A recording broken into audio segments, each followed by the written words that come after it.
In February 1995, a man walked through an airport carrying a secret that could destroy a bank older than the United States.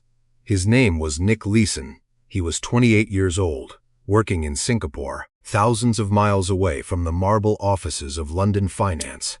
To his bosses, he was a star, young, confident, aggressive, and profitable. He had been trusted with one of the most dangerous things in the financial world: the power to trade enormous sums of money, almost invisible to the people who thought they controlled him. But behind the numbers, behind the reports, behind the calm voice on the phone, something was already collapsing: a hidden account, a string of losses, a desperate gamble that kept growing.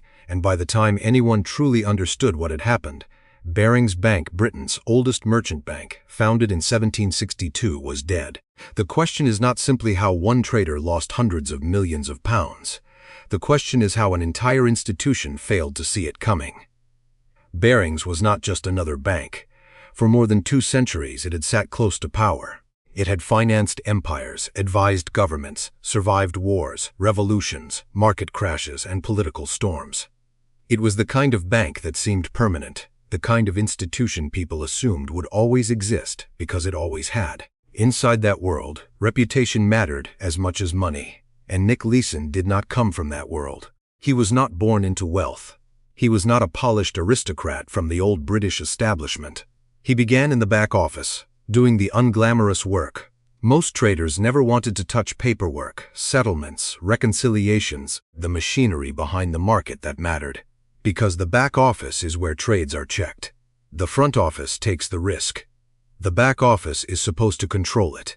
In a healthy bank, those two worlds stay separate. At Barings Singapore, they did not. Leeson was eventually placed in a position that should have raised alarms immediately. He was involved in trading, but he also had influence over the systems meant to monitor those trades.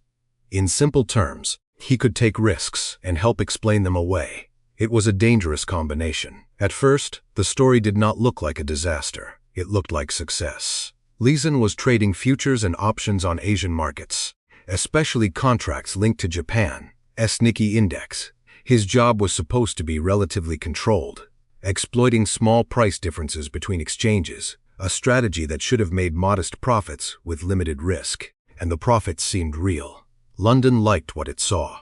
Reports came in showing strong performance. Leeson became the golden boy of Barings' Far East operation, the young trader who understood the market, the man who could deliver. But hidden beneath that success was an account with a number that would become infamous. Officially, error accounts were not unusual. They were used to park mistakes temporarily until they could be corrected. A wrong trade, a clerical issue.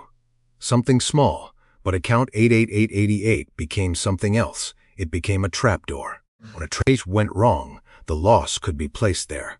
When another mistake appeared, it could be buried there too. Slowly, then rapidly, the account stopped being a place for errors and became a vault for disaster, Leeson later said. The first losses began with mistakes he wanted to hide. That is how many financial scandals begin, not with a grand master plan, but with a moment of fear. One bad trade, one concealed loss, one decision to fix it later. But later never came. Because hiding a loss does not erase it. It only makes it more expensive to escape. To recover the money, Leeson began taking larger positions. When those positions failed, he increased the size again. It was a classic spiral. Double down, win it back, make the problem disappear before anyone notices. For a while, the illusion held. That is the most terrifying part of the story. The system did not fail all at once. It failed quietly, day after day, while reports still moved through offices, while executives still attended meetings, while people who believed they were managing risk were actually watching a performance. In London, Barings saw a rising star. In Singapore, Leeson saw a hole getting deeper.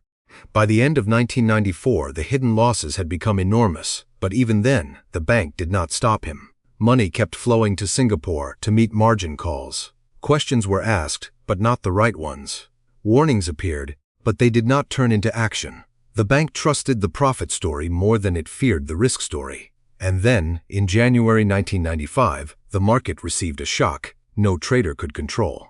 The Kobe earthquake struck Japan. Thousands of people died. Infrastructure was shattered. Financial markets reacted with fear. The Nikkei fell. For Barings, the human tragedy became a financial trigger. Leeson had built massive positions that depended on the market behaving in certain ways. When it moved against him, the losses exploded. What had been hidden became impossible to contain, but even then, he did not stop. He bet bigger. Not because he had a genius strategy, but because the only alternative was exposure. By this point, the trade was no longer really about the market, it was about survival.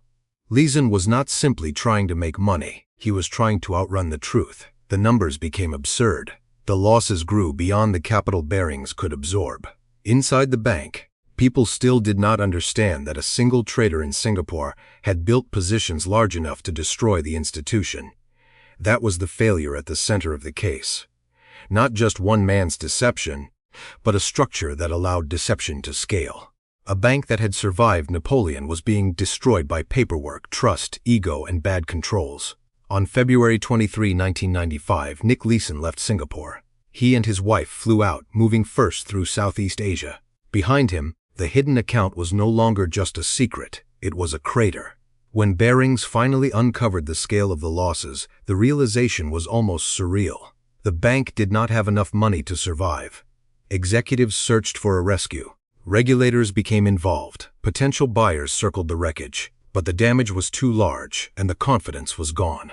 On February 26, 1995, Barings was declared insolvent. A bank that had stood for 233 years collapsed. Not after a war, not after a revolution, not after a global depression, but after unauthorized trades from one office in Singapore exposed a system that had mistaken reputation for control.